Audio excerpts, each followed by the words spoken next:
क्या कभी ऐसा हुआ है कि किसी चीज़ को पाए बिना ही उसकी कल्पना ने आपको मदहोश कर दिया हो?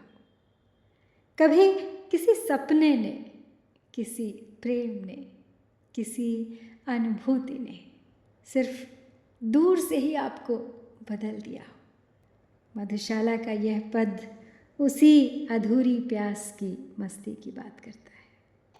मद मदिरा मधुशाला सुन सुन कर ही जब हूँ मतवाला, क्या गति होगी अधरों के जब नीचे आएगा प्याला।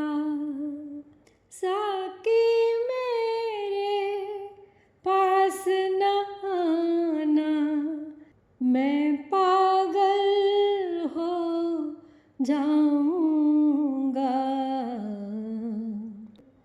प्यासा ही मैं मस्त मुबारक हो तुमको यह मधुशाला। प्यासा ही मैं मस्त मुबारक हो तुमको यह मधुशाला। मद मदिरा मधुहाला सुन सुन कर ही जब हूँ मतवाला। कहते हैं कवि यहाँ पे कि मैं तो सिर्फ मदिरा का नाम सुनकर ही मतवाला हो जाता हूँ। यानी अभी उसने पिया भी नहीं, फिर भी उसकी कल्पना ही उसे मस्त कर रही है। तो यहाँ हाला सिर्फ शराब नहीं है, यह प्रेम हो सकता है, आनंद हो सकता है, आध्यात्मिक अनुभव हो सकता है, या जीवन का कोई बहुत बड़ा सपना हो सकता है। सिर्फ उसकी आहट ही मुझे बदल देती है। क्या गति होगी अधरों के जब नीचे आएगा प्याला। अगर सिर्फ नाम सुनकर ही ये हाल है तो सोचो जब वो सच में मिल जाएगा तो क्या होगा। यहाँ पे उस तीव्रता की बात हो रही है जो इच्छा और अनुभव के बीच होती है। साकी मेरे पास न आना, मैं पागल हो जाऊंगा। तो साकी से ये कहना कि मेरे पास मत आना, क्यों?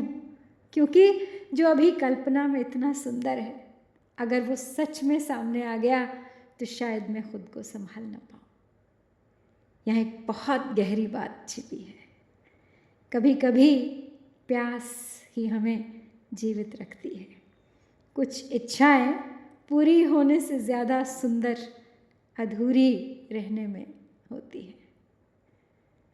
प्यासा ही मैं मस्त, मुबारक हो तुमको ही मधुशाला।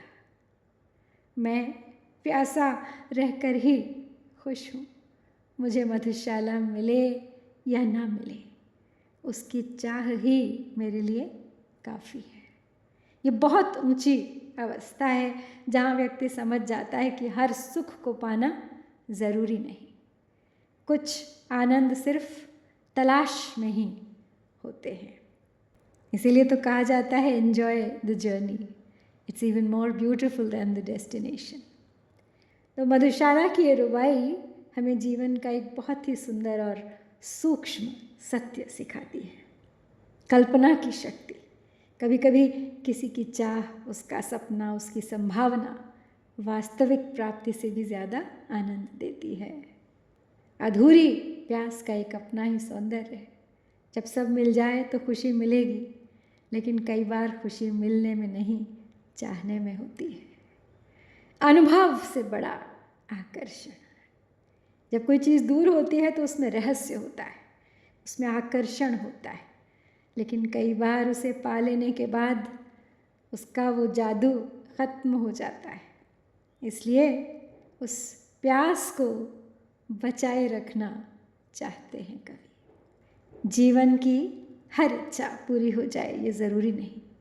कुछ सपने, कुछ प्रेम, कुछ अनुभव दूर से ही सुंदर लगते हैं, और कभी कभी अधूरी प्यास ही जीवन को संगीत देती है। शायद जीवन का हर सुख पाने के लिए नहीं। कुछ चीज़ें सिर्फ इसलिए होती हैं कि वो हमारे भीतर एक मीठी सी बेचैनी जगाए रखे, और शायद वही बेचैनी हमें जीवित भी रखती है। प्यासा ही मैं मस्त, मुबारक हो तुमको ही मधुशाला।